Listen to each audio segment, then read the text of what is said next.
Houston has a problem. Yeah, Houston, we do have a problem.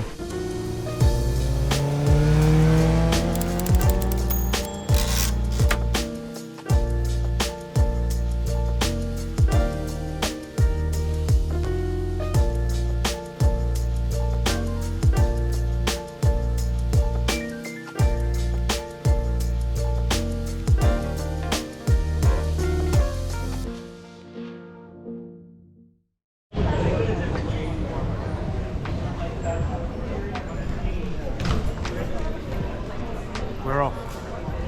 This is it. Next stop, Houston, baby. That'll get stopped. That was a first. I know. Through customs without being checked. First time in God knows how many flights. Let's hope that continues. Where are we going now? Going to the lounge. To the lounge. They've got some food. Ooh.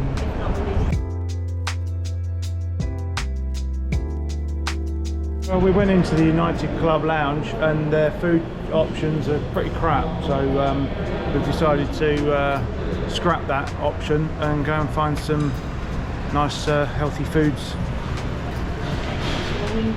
Down with everyone else. Aboard the elevator.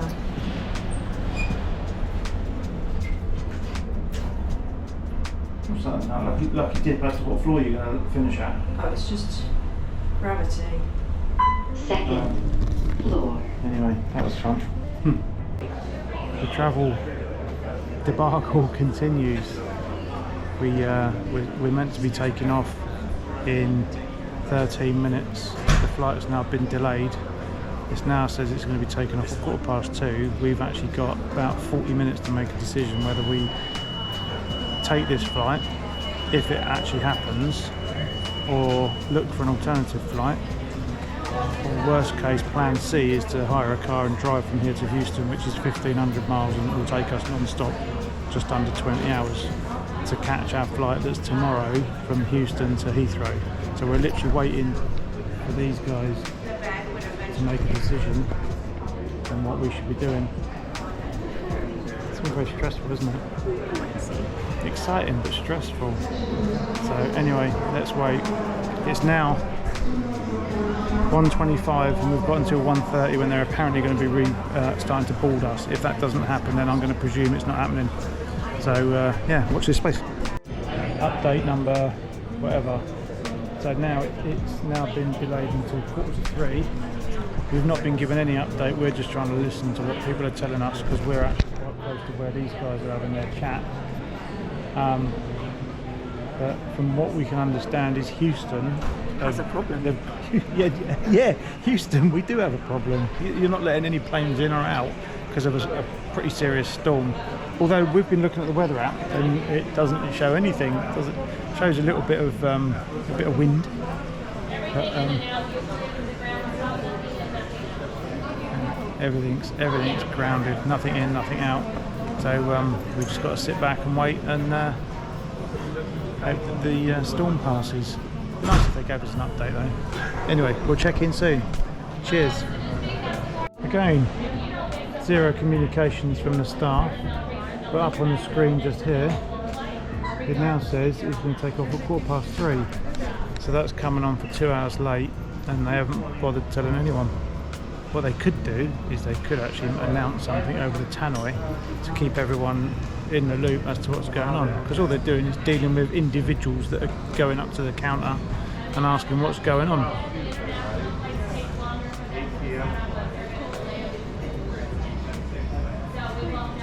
We might well have an international problem when we fly out of Houston to Heathrow by the sounds of it. Yeah, it's a very organised storm that's going on here at the minute. People seem very relaxed. If it was Gatwick to Alicante by EasyJet, it'd be kicking off. Anyway, we're going to go and sit down again, see what happens. Date number 76. It's now apparently taking off at 3:40, and it's now 1 minute to 3. They're going to be boarding us at 3:05. But we have just been told that if we don't get this slot to take off they're going to have to unload everybody and the luggage, and the chances are this flight will then be cancelled. So we will then need to look at an alternative transfer to Houston in some way, shape or form, or we change our flight from Houston tomorrow to somewhere more local on the west coast to get us into Heathrow. The saga continues, doesn't it? Living the dream. Route. So sometimes it's right away we can leave, and sometimes it's an hour or two after. We're hoping that that's not going to be the case, and we're going to be ready to go at 3:40.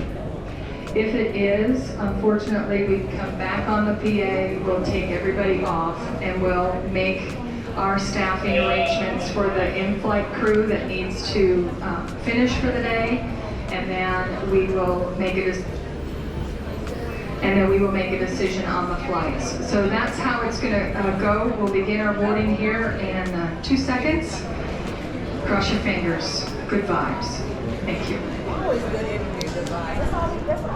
It's going to be a bumpy flight. Okay, ladies and gentlemen, we're going to start the boarding. We're on. Cheers. We haven't taken off, but we're on. So let's see what happens. Yeah, fingers crossed. Fingers crossed. Cheers.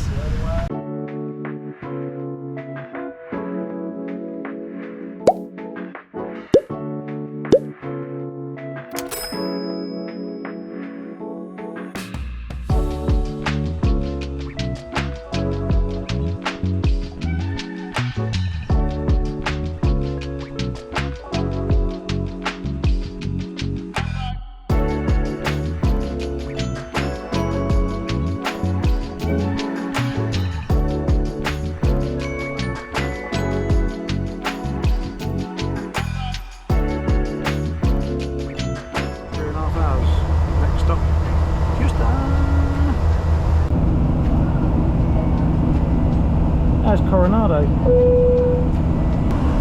We cycled right there. We went from there all the way around over there. Can't see the end. And then all the way up here. And then got the ferry across.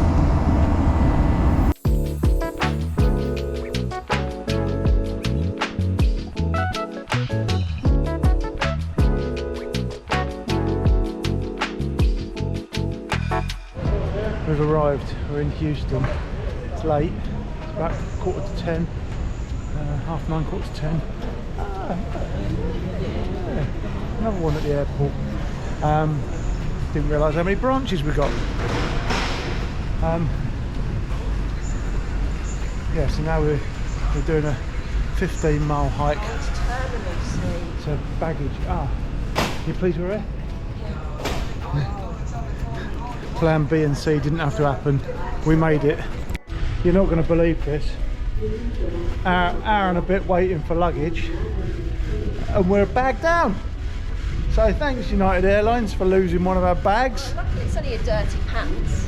It's 10:15. They are tiny. It wasn't my f***ing dirty pants. I'm joking. Threw them away because they were tiny. filth. That was the train. Yeah, I know. So now we're doing literally just over a quarter of a mile walk in the underground that we could have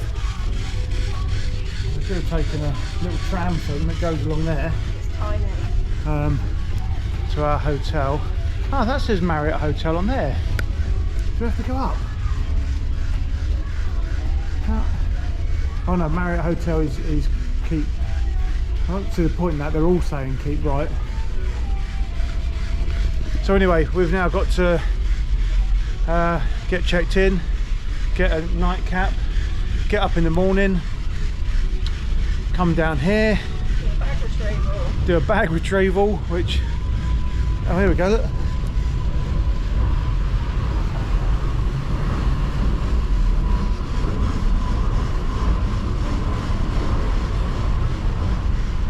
Yeah, it would have been worth waiting, but hey, we're en route now. Yeah, so we've got to come and do a bag retrieval in the morning and then get checked in to get out of here to get back to Heathrow. So the saga continues. The Americas, baby.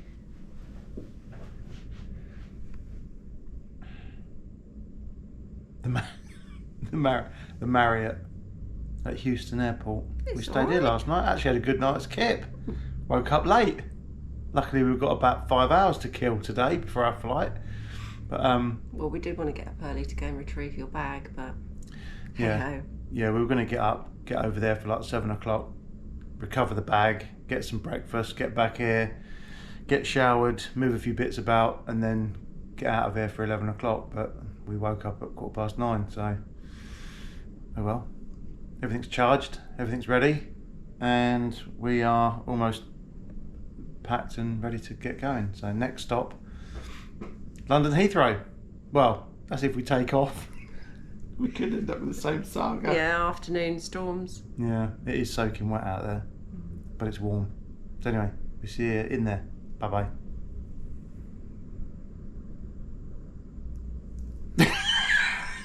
Stray dog. The stray dog comes back. Thank you so much. Thank you. Thank you for looking after her. We'll take these off. Yay! The stray bag. We now have a full complement. Mind your backs. Mind your backs.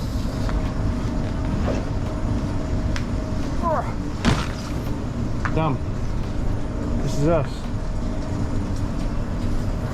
There's always one little scallywag. Here we go. Typical American side British Airways.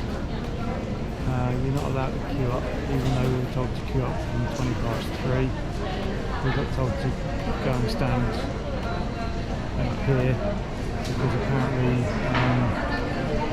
actually they didn't give us a reason. Although if you look here, you see all these wheelchairs. All of these people in wheelchairs, when we were checking in our luggage a couple of hours ago, they were standing and walking around quite freely. Nothing wrong with them. But now, if you get in a wheelchair, you get on the plane quicker. Amazing.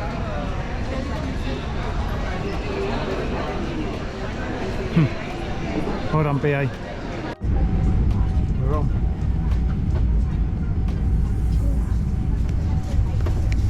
We're on. All pajamaed up. Ready to leave the tarmac and get ourselves back in the UK. Anything to add, Miss Sharpie? I think so. I never do, do I? Never has anything to add. Give up! Give up! It's an upgraded plane from the one we came out on.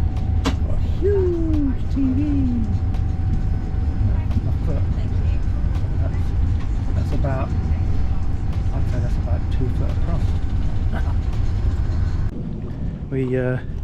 We landed back at Heathrow at 7:10 this morning.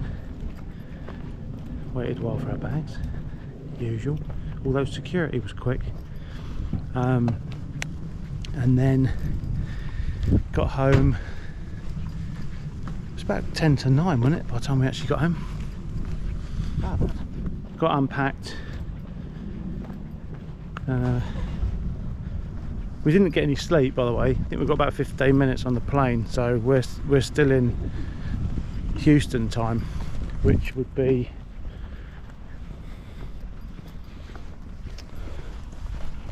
think straight, 5 o'clock in the morning. So it feels like 5 o'clock in the morning, but it's 11 o'clock here. So we're now walking down to the train station because we're actually making our way up to North Oxford to pick the 2 GS's up. So Uber's just let us down. Kept waiting and waiting and waiting, so we thought, oh bollocks to this, we might as well walk down to the station. It's only just over 2 miles, should be alright. Go via Greg's. Got all our gear, got bags with helmets, coats, helmet, backpack, usual paraphernalia that you need to traipse around the country. But anyway, we're picking them up. It's been, hang on, we dropped them off beginning of May. Yeah, so coming on for 4 months. Yeah, nearly 4 months we've been without them. So, are you happy about picking Susie up? Doesn't seem like 4 months. It doesn't, does it? No. That's because we've been keeping ourselves busy. So anyway, we'll check in either at Greg's, we're getting ourselves little snacky pups, or when we're on the train. Keep posted. Picking them up at last.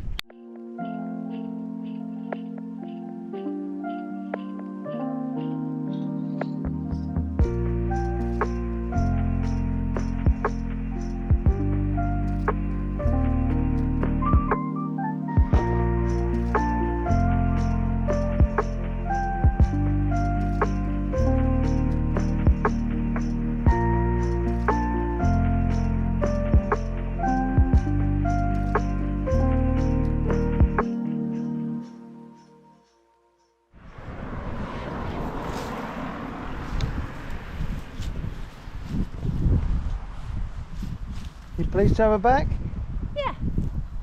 She feels so different though. It's weird. Everything feels really light on it.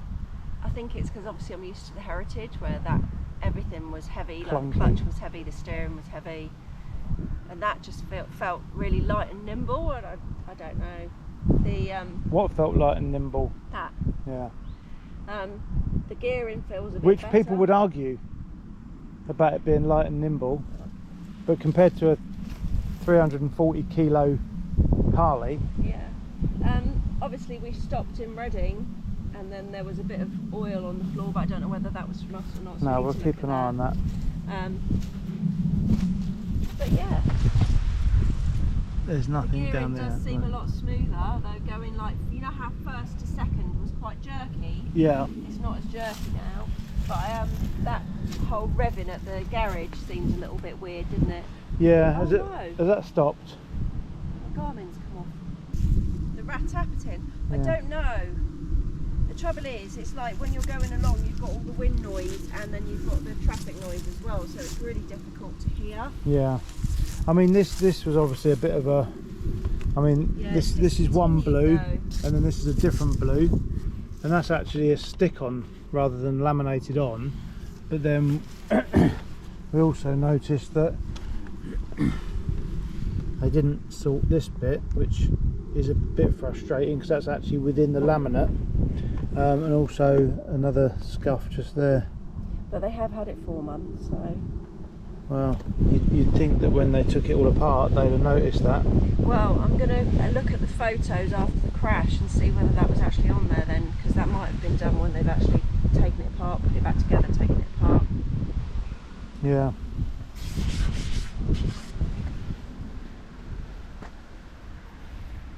But yeah, she feels completely different.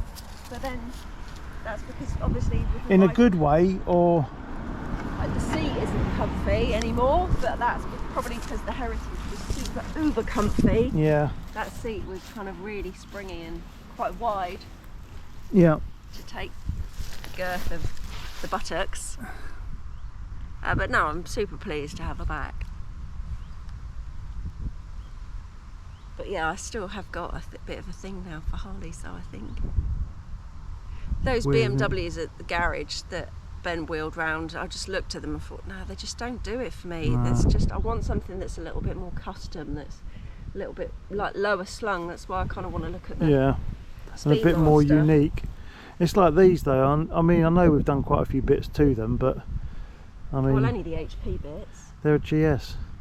But no, I mean, obviously we're going to do the test rides of the Triumphs depending on the weather tomorrow. Yeah, So then we can maybe have a rethink after that. But I still do think we maybe need to test ride some Harleys here in the UK. The ones that obviously, well, I know we've ridden Harleys in the UK, but not the ones that we rode in America, just to see how different it is on the UK roads. With, I know there were a few roundabouts, weren't there, in Yeah. America, but not as many as here. And obviously the traffic is a lot more stop start here. yeah. So it would be good to maybe have a test ride of the Harleys just to see. Yeah, but we've got to remember where we want to take them. Yeah. So Yeah, but it then isn't even going to be so much of a so, traffic problem. some of the coastal roads will be stop, and there's roundabouts and stuff there. So Yeah, well, I think you get that everywhere.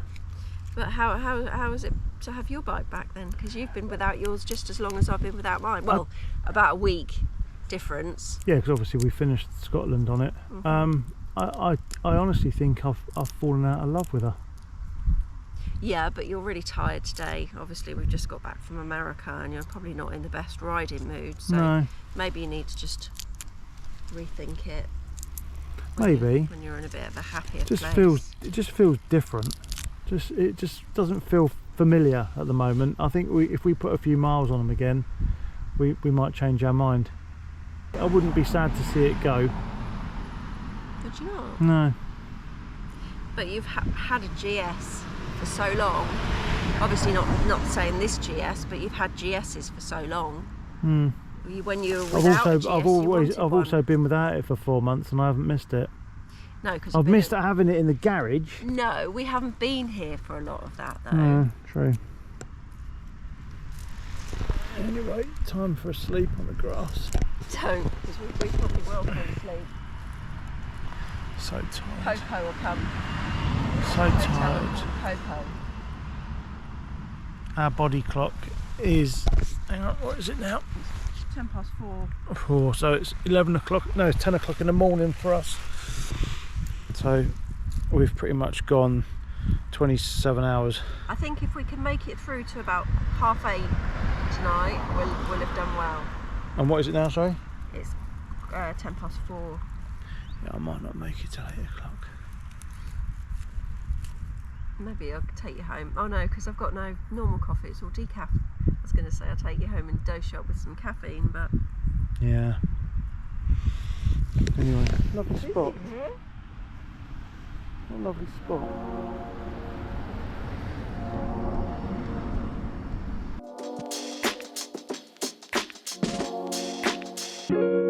I was just talking to the camera then. I was saying, if you're going to crash, don't crash where there's a tree stump and a falling tree to go straight into, because that's going to hurt.